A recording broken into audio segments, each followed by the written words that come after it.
শঙ্কুপুর নামে একটা গ্রামে মাংলু বলে একটা মহা ডেমন ছেলে থাকত। আর তার কাজ বলতে সে চুরি করত।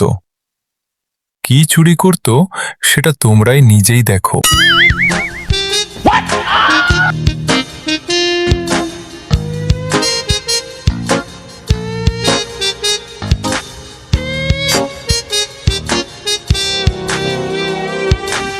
কোথায় গেল?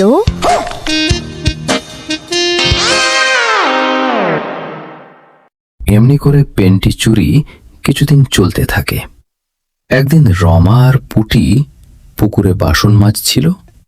তখন রমা পুটির মুখের দিকে তাকিয়ে বলে, কিরে, মুখটা কুকুরের পোদের মতো কেন হয়ে আছে? তা হবে না, রোজ কে যে এসে আমার স্বাদের পেন্টিগুলো চুরি করছে, একবার দেখতে পাই শুধু। বলিস কি, আমারও একই ব্যাপার। বাড়ির বাইরে পেন্টি শুকোতে দিয়ে বিকালে কাপড়গুলো তুলতে গিয়ে দেখি পেন্টি উধাও। তুই হাসছিস? আরে না, আমি ভাবছি যে পেন্টি চুরি করে চোরটা করেটা কি।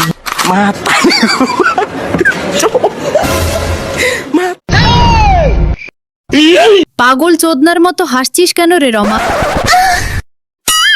কি ভাবছিস বলতো? এত আমি এখানে কি লঙ্কা ধরার জন্য বসে আছি? বাদ দে, আজকে ওই চোরটাকে ধরবো। কিন্তু কি করে? ধরতে তো হবেই, না হলে রোজ নতুন নতুন পেন্টির জন্য টাকা কি আমার দেওর এসে দিয়ে যাবে? কিছু করে চোরটাকে আজ ধরতে হবেই। আজকে কিছু করে হোক, কারণ নজর পড়ার আগেই সব মাল সরাতে হবে, না হলে কেউ দেখলে কেলানি খেতে হবে। না, এইবার বেরোতে হবে।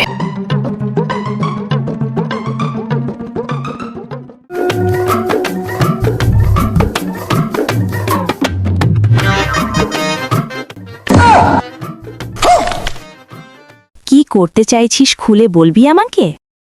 উফ, চুপ করে দেখ না কি করছি। লুকা রমা, কে যেন আসছে। মাংলু, মনে হচ্ছে এই মাদার চোরটাই পেন্টিগুলো চুরি করছে। আজকে কপালটা ভালোই আছে দেখছি, কাছেই পেন্টিটা ঝুলছে। না, কেউ আসার আগে নিয়ে পালাই। সব আমার পূর্ণের ফল।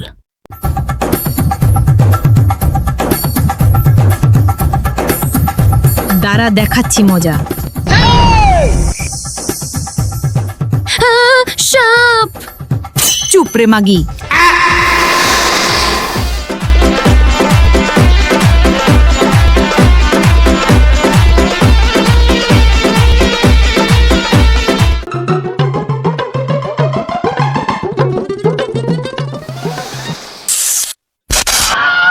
সাপ, সাপ, বাঁচাও!